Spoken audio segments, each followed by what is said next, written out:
இயேசுவின் நாமத்தில் உங்கள் அனைவருக்கும் மீண்டும் ஒரு முறை அன்பின் வாழ்த்துக்கள். 1000 வருட அரசாட்சி என்றால் என்ன அத்தியாயம் 4இல் உங்களை சந்திப்பதில் பெரிய மகிழ்ச்சி அடைகிறோம். பாருங்க நண்பர்களே, இன்னைக்கு தான் தொடங்கினது போல இருக்கு. 4வது அத்தியாயத்திற்கு வந்துட்டோம். தேவன் நம்மோடு இருந்து 1000 வருடம் அளவும் உலகமெங்கும் சமாதானமும் சந்தோஷமும் பெருகியிருக்கும்படி செய்தார். அந்த 1000 வருடம் அளவும் சந்தோஷத்தை தேவன் இந்த உலகம் எங்கும் கொடுத்தார். இந்த 1000 வருடம் தேவன் நம்மோடு இருந்து நம்மை நடத்துவார். ஆனால் அந்த 1000 வருடமும் தேவனோடு நாம் அரசாட்சி செய்ய தகுதியுள்ளவர்களாக இருக்கிறோமா என்பதை முக்கிய காரியம். இதை குறித்து விரிவாக நாம் பார்ப்போம் நாளை.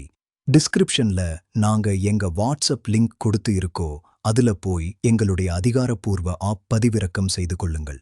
நீங்க யூடியூப்ல நாங்க வீடியோ அப்லோட் செய்த உடனே நீங்க எங்களுடைய அதிகாரப்பூர்வ ஆப்ல பார்க்கலாம். ஆமென். தேவன் உங்களை ஆசீர்வதிப்பாராக.